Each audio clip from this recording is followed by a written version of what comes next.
So I run the blog frumsatire.net. Don't type in .com because they want $500 already. So please bear with me. It's not loud enough there. Hold up. Doing it. I don't do stand-up comedy, so I'm not going to pause for you guys to laugh. You can laugh, and I'll just kind of keep going. I do stand-up ranting. So, and I thought of what I was going to talk about on the way over here. I went to a wedding for about 30 seconds, ate at the schmorg, said hi to the guy, and left. So, I recently... What? Not loud enough. Okay. I know. Mazel tov. Yes. So I recently moved to Muncie from Albany, New York. And obviously I don't look like I live in Muncie. I moved to the Hasidic part of Muncie. I hope people are going to understand this. But I moved to the part of Muncie that looks like Williamsburg without gentrification. It's before all the hipsters came in, all you people from the tea lounge, before you people moved in. It's when everyone wore black and white. So I moved in, I came down there, and I dressed like I do. Actually, everyone just looks at me. They don't even say anything. They're just kind of like, give me this look. What is he doing here? You know, and I live, everyone, my whole area is Hasidic, except for me and my roommate never leaves. So it's just me and these little kids staring all the time. And all I could really say in Yiddish is great. I asked someone to teach me this. What are you staring at in Yiddish? So I say, nu, was kiekst du? And they just run away and they scatter about. And then they come back, they come creeping back. And they keep staring. It's just like staring contest between me and them because I pick up all the garbage around my house. A lot of garbage. People like to throw garbage in Muncie. And my yard is not mowed. So I walk through the yard and I got this like little machete and I whack everything out. I'm doing a lot of gardening these days. And so all these kids just stare at me. Another thing that happened in Muncie is interesting. I'm 26 and I'm sort of single. I'm seeing someone currently, but it's still considered single because I don't have 14 children at 26. So I'm walking around and people just kind of look at me. They're like, I'm trying to figure out why the kids are staring. So some of the reason is I don't look like them. But the other reason is I don't have a fur hat, payas, and kids walking behind me. And a wife also walking behind me, tending to the flock. So I'm in the grocery store, my first Friday in Muncie, and this guy in line's like, hey, how you doing? And I'm like, whoa, some guy's talking to me. This is downstate, this is not upstate. What's up? Turns out, he's got a girl for me. He noticed I didn't look married, I didn't have the look. I don't know what the look is, miserable, pissed off, I don't know, like a lot of kids maybe. My cart was not a cart, I was carrying a basket. I was like, do you have a basket here? They're like, well, yeah, we do. We have 3 baskets, because everyone has these like industrial-sized carts where they throw in like industrial gallons of, you know, gefilte fish and those freaking Gus's pickles from the Lower East Side that are awesome. They're not an advertisement, but I really like them. And so I'm in the store, and he's like, I have a girl for you.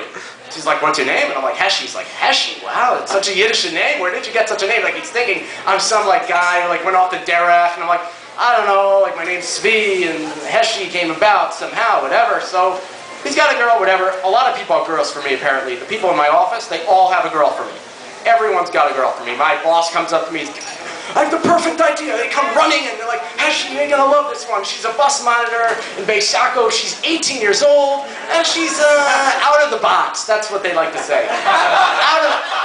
Out of the box means like she's messed up, man. Because out of the box in Muncie is not out of the box in Brooklyn. Out of the box in Brooklyn means instead of going to Turo for PT, she went to the New School for journalism. But out of the box in Muncie is like, dude, she was messed up. She hung out in Woodburn too much. And she's not going to be married by the time she's 20, so we'll throw you on her. So, you know, and sometimes they say she's interesting. And interesting to me and interesting to them is completely different. Interesting to me is like, yeah, she's into like, you know, classic jazz and she likes collecting those old Pez things. But interesting to them is like, dude, she reads secular novels and not those ones that come out by Art Scroll every week with the grandfather caught the Nazis and they're like chasing after them in Israel. No, not interesting to them. So there's a couple other things I noticed while living in Muncie. This is coming from, I grew up in Manhattan, but I lived in upstate New York for pretty much my whole life. So, you know, to me it's completely different. People don't do anything in Muncie.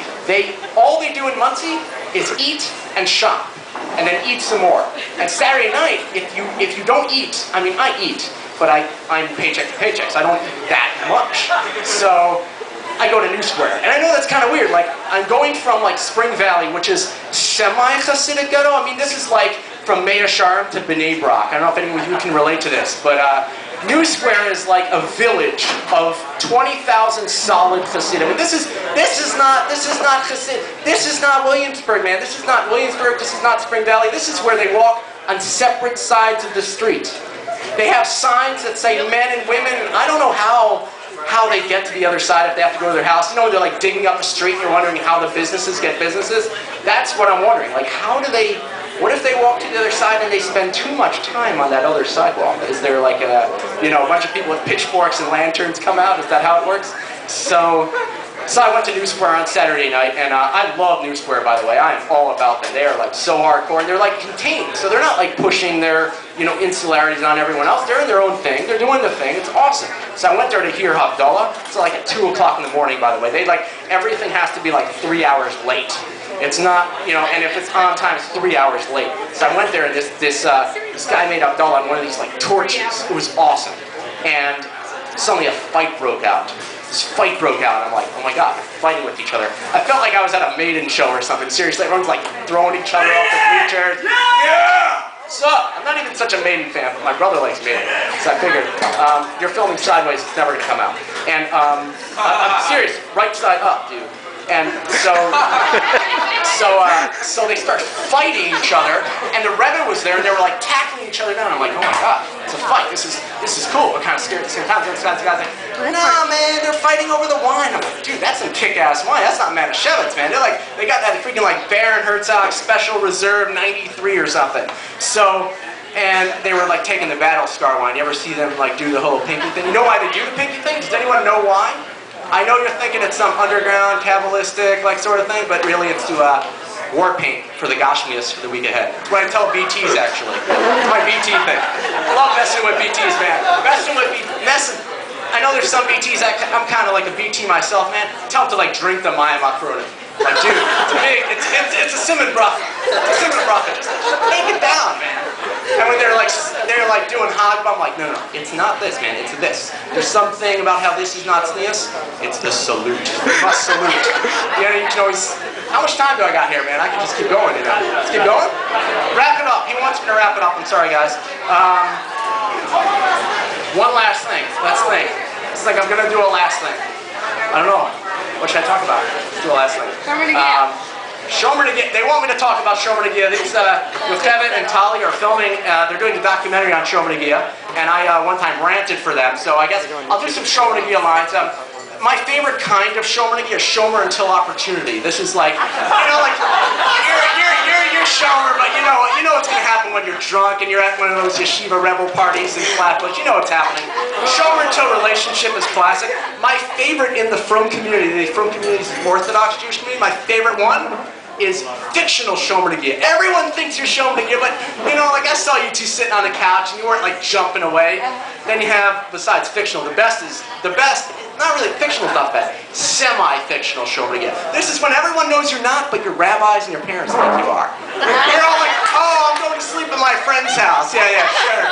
But he's like, yeah, he's sleeping in my house with her in my bedroom, and he's paying me $10 to tell you that he's sleeping in someone else's house. So, FrumSatire.net, thank you very much.